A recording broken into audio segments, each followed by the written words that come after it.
I grew up hearing the story of Hansel and Gretel.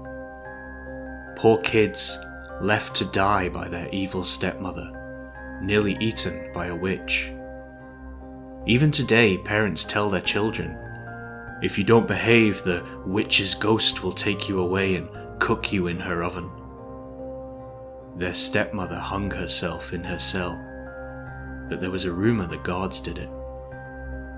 Hansel and Gretel and their father left the village. I heard he later died in a house fire, accidentally dropped a lantern and burned to death. Horrible way to go. Now a man, I work at that same jail, and today I found something in the stepmother's old cell.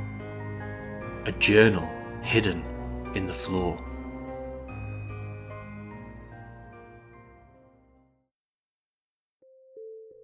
I always loved Hansel and Gretel like they were my own.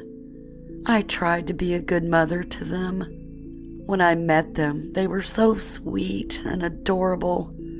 It didn't last. Burned animal carcasses were popping up all over. Dogs, cats, birds, sheep, and even cows were burnt. Even my poor cat, Sugar. My sweet cat had been my friend for years. We found her out near the house. I cried for weeks. We didn't know who could be doing it or why. The worst was when little Thomas, the neighbor's boy, was found on the edge of the forest, burnt. That poor sweet boy. They said he had a wound on his head as well. Everyone thought it must be the work of a witch or a madman. Then one day I went to call Hansel and Gretel in for supper, and I found them ready to throw a puppy in a fire. I yelled for them to stop it, and they dropped the poor animal into the fire anyway. I sent them home and I put the fire out and buried the poor thing. It was then I knew it was them. The animals, poor little Thomas, my sweet kitty, all of it.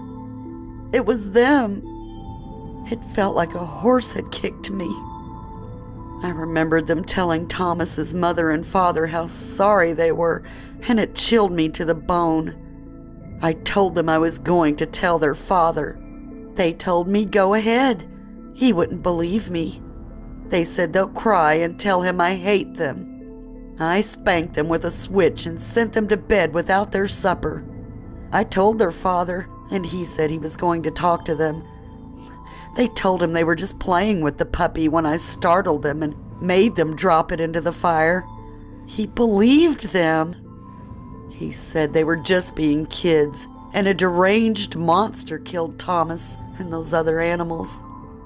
I begged him to listen to me, but it was no use.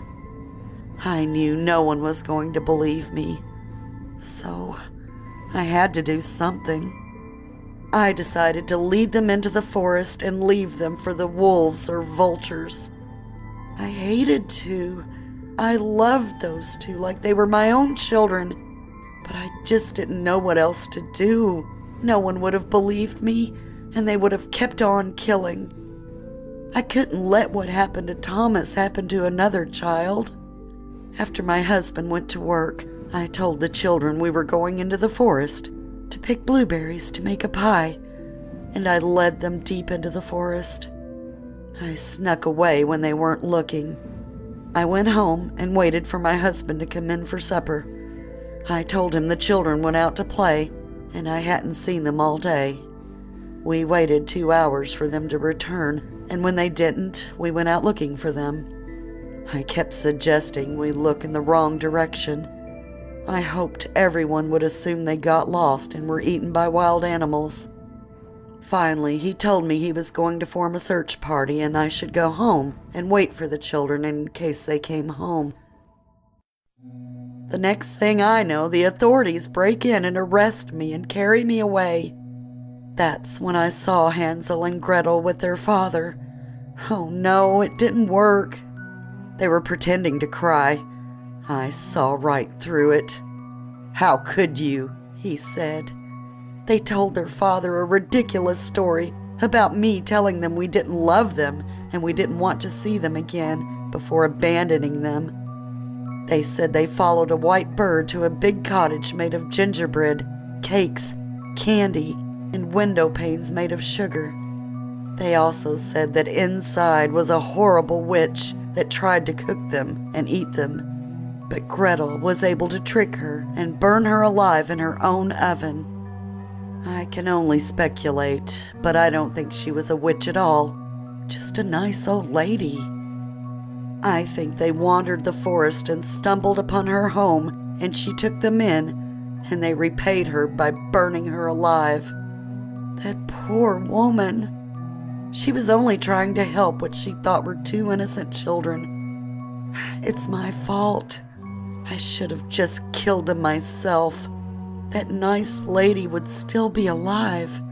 I just thought it would be easier on their father if they had gotten lost in the woods and were eaten by a pack of wolves. I also didn't want to be hung or end up in jail. And that's just what happened. The old lady was blamed for poor Thomas and the animals. I was put on trial, and I had to sit there and hear them tell lies about me, how I always hated them, withheld food from them, and even beat them when their father was out working. Of course, everyone believed them. Children don't lie. I was even accused of collaborating with the witch and found guilty and sentenced to life in prison. My husband was granted a divorce, and everyone hates me. Me, the wicked stepmother that hated two little children enough to leave them for a witch to eat for supper. I heard my ex-husband and the kids moved away today. I don't know what will become of them, but I know it won't be good. I loved my family, and I wanted to be a good wife and stepmother, but Hansel and Gretel were evil, and someone had to stop them. I failed, and now I can only imagine what else they'll do. I've lost everything. I wish I had just killed them myself.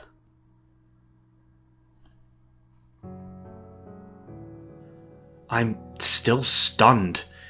It can't be true, can it? The story I've known my whole life was wrong.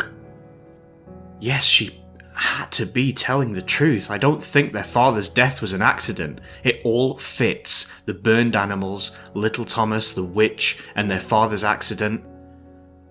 That poor woman lost everything. She wasn't a wicked stepmother at all. And that poor old lady. Yes, she must have been trying to help Hansel and Gretel. No one knows what ever happened to Hansel and Gretel, but I know that they never stopped killing.